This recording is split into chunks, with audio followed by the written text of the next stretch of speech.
Ladies and gentlemen, our first performer was named the best stand-up comic of the year on the American Comedy Awards. We're pleased to have him back on the Sunday Comics. Would you please welcome with us, Mr. Dennis Wolfberg.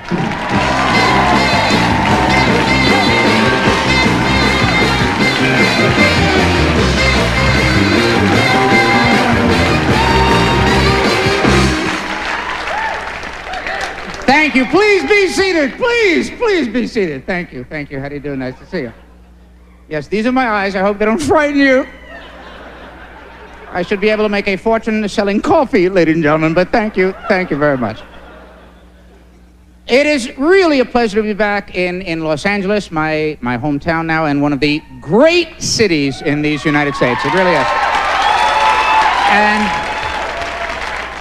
And a city whose greatest feature, I believe, is that if somewhere in the city you are stopped at a red light, someone somehow will try to sell you fruit. Okay?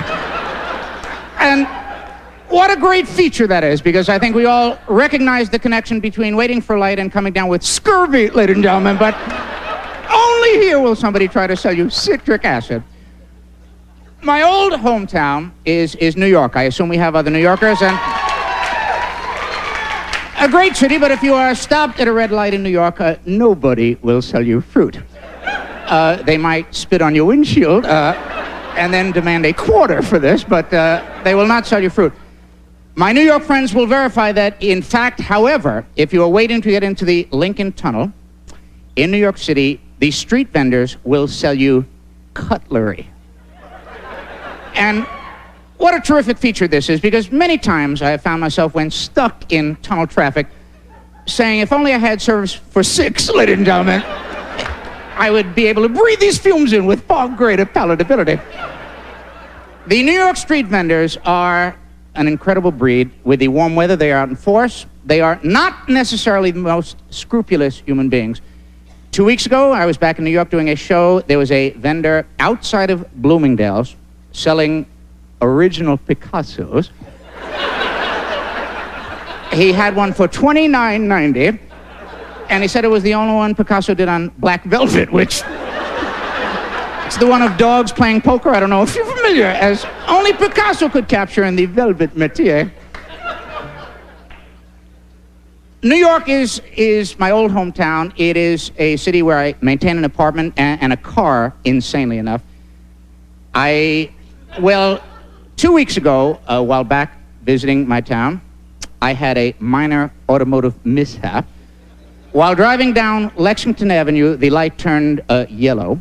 And for New Yorkers, this is an unmistakable signal to speed up, ladies and gentlemen, because after yellow, you cannot go.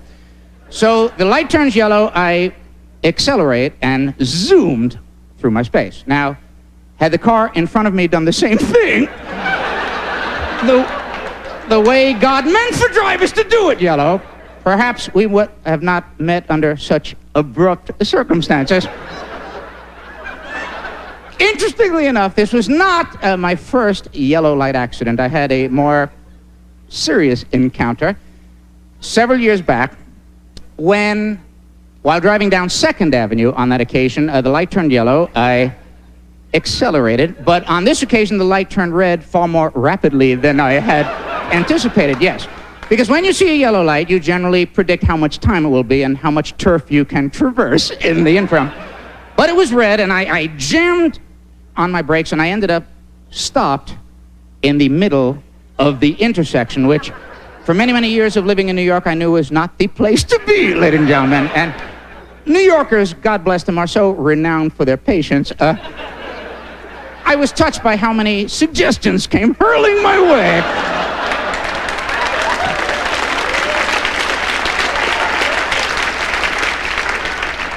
Replete with corrective hand gestures and everything as to how to extricate myself from this automotive dilemma.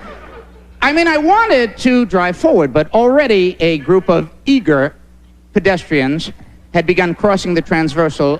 Bless their ambulatory little hearts, by the way. So left with no option, I put my car in reverse. I backed up and I waited. And when the light turned green, I put my foot down, having forgotten one minor detail, ladies and gentlemen. Apparently, some of you know this predicament.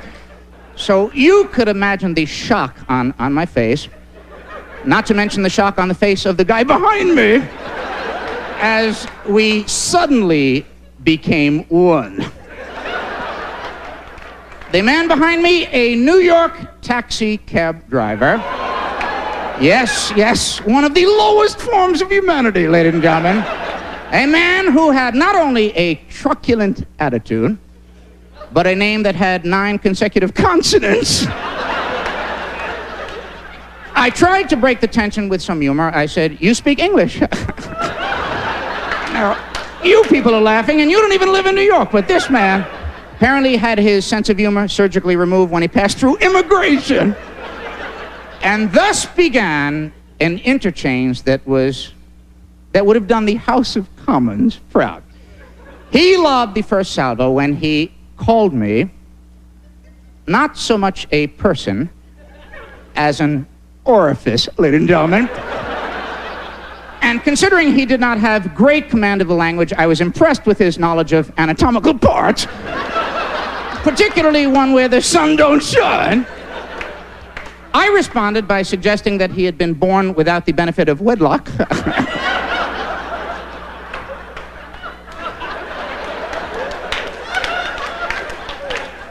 He responded by suggesting that I was a practitioner of incest.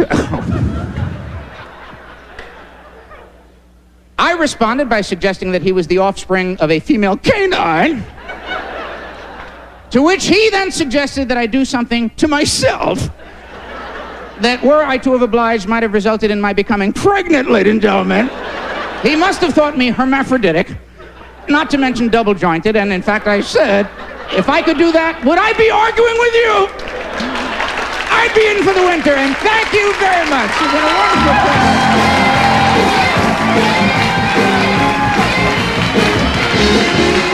Dennis Wolfberg! Very nice, Dennis. And now, the very first episode of our own miniseries, The Stand-Up Detective, starring Tommy Slay.